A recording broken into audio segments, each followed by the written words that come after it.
Doctor দেবারুণ Bhattacharya, সে আবাসিক বিদ্যালয় নরেন্দ্রপুরেরও প্রাক্তন ছাত্র। খুবই আনন্দের বিষয়। এখন আমরা পতাকা উত্তোলন করব।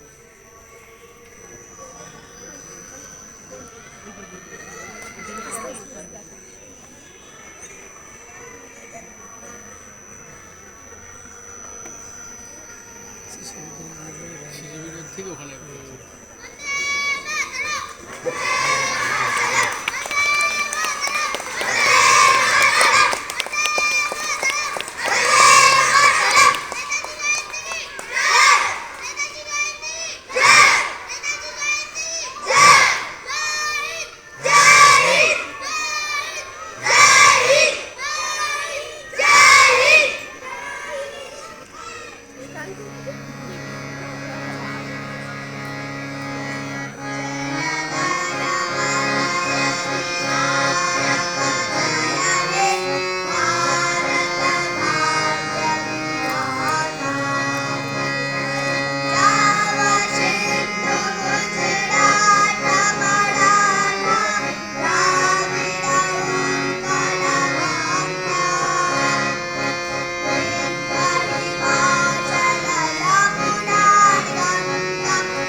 পিছন দিকে সরে আসে।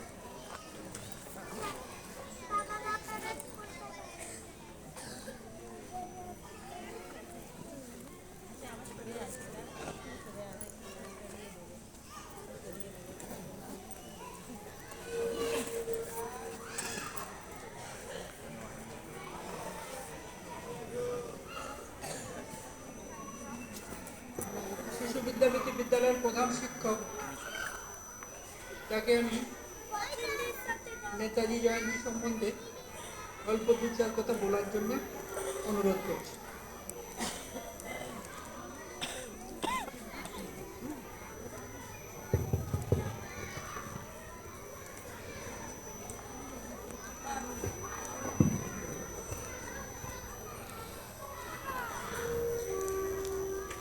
প্রথমে শুরু করার আগেই আমি মহারাজকে আমার আভূমি প্রণাম জানাই, আমার গুরুজনদের প্রণাম, আমার সহকর্মীদের আমি আন্তরিক ভালোবাসা আর ছোটদের আন্তরিক ভালোবাসা জানিয়ে আমি আমার বক্তব্য শুরু করছি। নেতাজি সুভাষচন্দ্র বসু আমাদের দেশের একজন মহৎ স্বাধীনতা সংগ্রামী ও মহান নেতা। তিনি 23শে জানুয়ারি 1897 সালে উড়িষ্যার কটক শহরে জন্মগ্রহণ করেন। ছোটবেলায় থেকেই তিনি খুব মেধাবী ও সাহসী ছিলেন। তার শিক্ষা জীবন কটক ও কলকাতায় শুরু হয় এবং পরে তিনি ইংল্যান্ডে গিয়ে ICS পরীক্ষায় কৃতিত্ব অর্জন করেন। কিন্তু সুভাষচন্দ্র বসু ভারত মাতার সেবা করার জন্য সেই সম্মানজনক চাকরি ছেড়ে স্বাধীনতা সংগ্রামে যোগ দেন। তিনি আজাদ হিন্দ ফৌজ নামে একটি বাহিনী গড়ে তোলেন, যেটির মূল লক্ষ্য ছিল ব্রিটিশ শাসন থেকে ভারতকে মুক্ত করা। তার বিখ্যাত উক্তি, তোমরা আমাকে রক্ত দাও, আমি তোমাদের স্বাধীনতা দেব, আজও আমাদের অনুপ্রাণিত করে।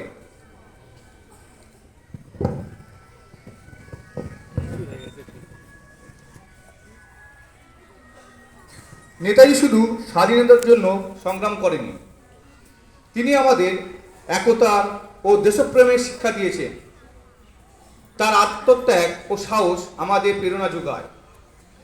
নেতাজি সুভাষচন্দ্র বসু শিশুদের প্রতিও অত্যন্ত ভালোবাসা ও আশার দৃষ্টিতে তাকাতেন। তিনি মনে করতেন শিশুদের মধ্যে ভবিষ্যৎ ভারতের শক্তি লুকিয়ে আছে। তার শিশুর প্রতি কিছু উজ্জ্বল ও অনুপ্রেরণামূলক কথাগুলো হলো, ছোট থেকেই বড় স্বপ্ন দেখো এবং সেই স্বপ্ন পূরণের জন্য পরিশ্রম করো। নেতাজি শিশুদের বলতেন যে জীবনে সফল হতে হলে স্বপ্ন দেখো, কঠোর পরিশ্রম করে তোমাদের জীবনে সৎ এবং সাহসী হওয়া খুব জরুরি। যে মানুষ সৎ সে কখনো পরাজিত হয় না। তোমরা ভারতের ভবিষ্যৎ, তাই তোমাদের জ্ঞান, নৈতিকতা এবং চরিত্রের ওপর দেশের উন্নতি নির্ভর করে। দেশকে ভালোবাসো এবং তোমার চারপাশে মানুষের সাহায্য করার জন্য এগিয়ে আসো।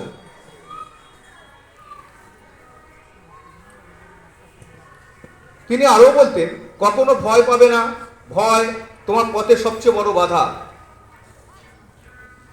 তোমরা তোমাদের ভেতরের প্রতিভা খুঁজে বের করো এবং সেটাকে কাজে লাগাও। তোমাদের চরিত্র গঠনই জীবনের সবচেয়ে বড় শিক্ষা। একতাই শক্তি, মানে একত্রে কাজ করলে যে কোনো বড় লক্ষ্য অর্জন করা সম্ভব। যে কখনো পরাজয়কে ভয় পায় না সে জীবনে অনেক দূর এগিয়ে যেতে পারে। তোমাদের মনে দেশপ্রেম জাগ্রত করো এবং নিজের মাতৃভূমির প্রতি দায়িত্ব পালন করতে শেখো। তিনি আরো বলেছিলেন, খেলাধুলা ও শরীরচর্চার মাধ্যমে শরীরকে শক্তিশালী করো।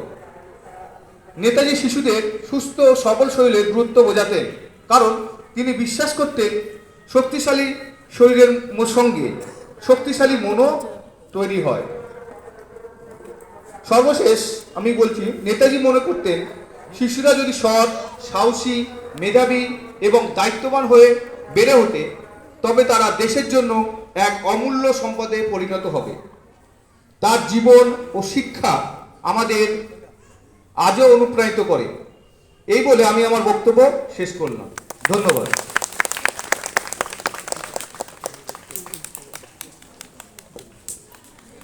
এখন তোমরা প্যারেড শুরু করো।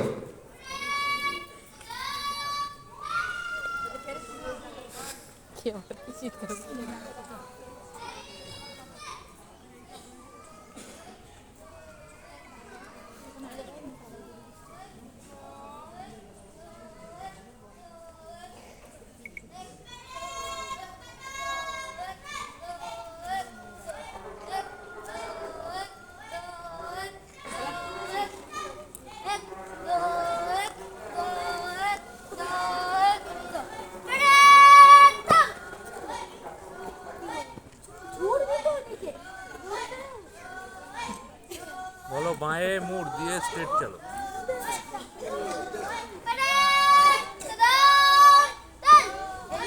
গার্জেন অনুরোধ করা হচ্ছে আপনারা পিছিয়ে যান, ওদের প্যাড করতে অসুবিধা হচ্ছে।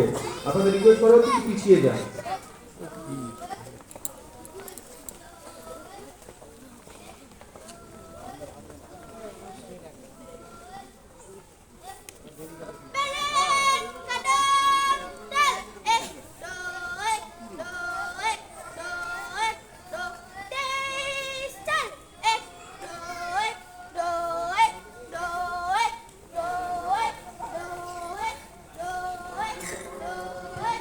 দীপঙ্কর স্যার,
এখন মাল্যদান করবেন আমাদের স্কুলের প্রাক্তন ছাত্র ডক্টর দেবারুণ ভট্টাচার্য।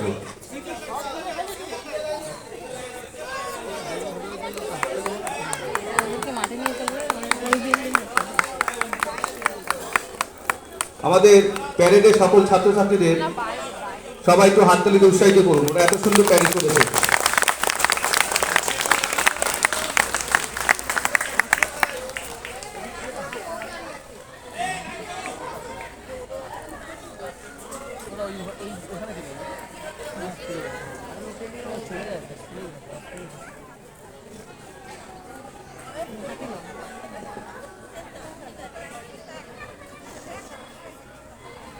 এখন ফুল নিবেদন করবেন আমাদের মহারাজ।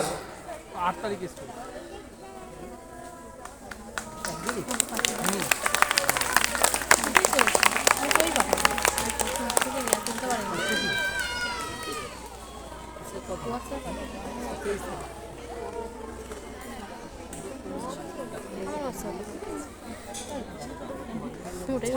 নেতাজি সুভাষচন্দ্র বোস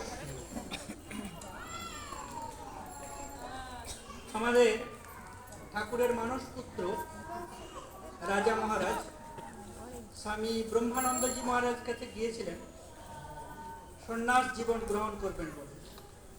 রাজা মহারাজ তাকে দেখেই বলেছিলেন, না, তোমার জন্য অন্য কাজ অপেক্ষা করছে। আমি এখন ডক্টর দেবারুণ ভট্টাচার্যকে সবারই উদ্দেশ্যে নেতাজি জয়ন্তী সম্বন্ধে অল্প কিছু বলার জন্য অনুরোধ করছি। দেবারুণ।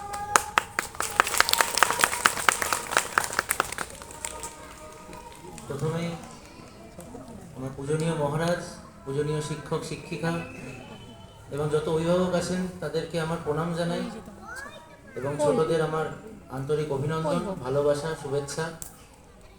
নেতাজি সুভাষচন্দ্র বোসের 128তম জন্মজয়ন্তীতে তোমাদের সবাইকে এবং আপনাদের সবাইকে আন্তরিক ভালোবাসা এবং প্রণাম। এই দিনটি নেতাজি সুভাষচন্দ্র বোসের জন্মদিন। এই দিনটি যুব সমাজের একটা প্রেরণা। তোমরা সকলে যারা ওই লাইনে দাঁড়িয়ে আছো, আমিও কোনো এক সময় ওখানে দাঁড়িয়েছিলাম, আমারও অভিভাবকরা পিছনে এরকম অপেক্ষা করছেন এবং তখন আমিও ভাবতাম যে বড় হয়ে আমি অনেক কিছু হয়তো করব, অনেক কিছু হয়তো করতে পারবো। সেই স্বপ্ন নিয়ে এগিয়েছিলাম, জানি না কতটা সফল হয়েছি, কিন্তু তোমাদের চোখেও সেই আকাঙ্ক্ষা দেখতে পাচ্ছি। তোমরাও আমার জায়গাতেই দাঁড়িয়ে আছো, তোমাদের চোখে আমি আমার চোখ দেখতে পাচ্ছি। নেতাজি সুভাষচন্দ্র বসুর সম্পর্কে আমার মাননীয় শিক্ষকরা অনেক বেশি জানেন আমাদের চেয়ে, আমার চেয়ে, তোমাদের চেয়ে। নেতাজি সুভাষচন্দ্র বোসের জন্ম এবং যেরকমই থাকুক না কেন মৃত্যুটা, কিন্তু নেতাজি সুভাষচন্দ্র বোসের সারা জীবন আমাদের এক পাথেয়, আমাদের প্রেরণা যোগায়। উনি স্বামীজির আদর্শ ছিলেন এবং তোমরা সকলেও স্বামীজির আদর্শ হয়ে ওঠো এবং তার জন্ম, তার জীবন নিয়ে তোমরা পড়াশোনা করো, তার প্রেরণায় তোমরা প্রেরিত হয়ে ওঠো এবং আগে চলার আদর্শ খুঁজে পাও এবং যুব সমাজের প্রেরণা হয়ে ওঠো। আগামী দিনে ভারতবর্ষের নাম উজ্জ্বল করো, দেশের নাম উজ্জ্বল করো, এটাই আমার কামনা, এটাই আমার আকাঙ্ক্ষা। এবং পূজনীয়দের শ্রদ্ধা জ্ঞাপন করো, মা বাবাকে শ্রদ্ধা জ্ঞাপন করো এবং নিজের আদর্শ হয়ে তোমরা এগিয়ে চলো, এটুকুনি আমি চাইছি এবং এটুকুনি আমি বলে আমি আমার বক্তব্য শেষ করছি।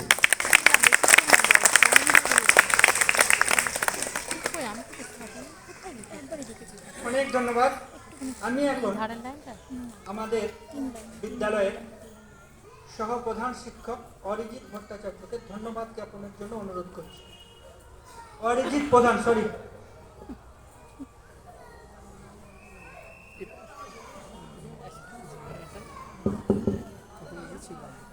আজ নেতাজি সুভাষচন্দ্র বসুর জন্মদিন, সেই উপলক্ষে তোমরা এসছো, তাই তো? নেতাজি সুভাষচন্দ্র বসু কে ছিলেন? একজন বিপ্লবী, তাই তো? আচ্ছা,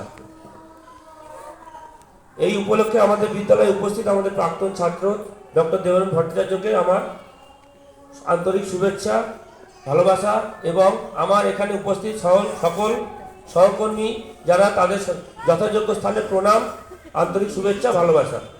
আর এই দিনটির উপলক্ষে আগত সকল অভিভাবক এবং অভিভাবিকাবৃন্দদের অনেক অনেক রকম ধন্যবাদ আমি জ্ঞাপন করছি।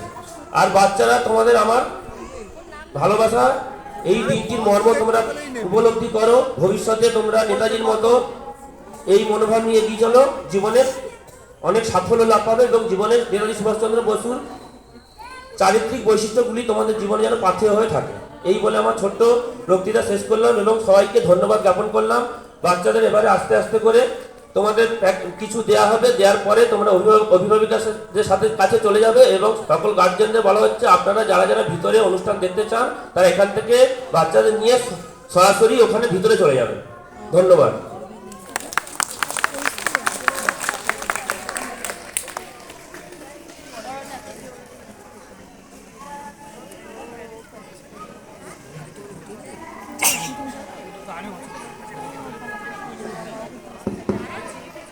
আমাদের শিক্ষক এবং শিক্ষিকাদের অনুরোধ করছি, যারা যারা নেতাজি সুভাষচন্দ্র বসুর এখানে স্টেজে ডায়াসে ফুল প্রদান করতে চান তারা এখানে এসে ফুল দিতে পারেন।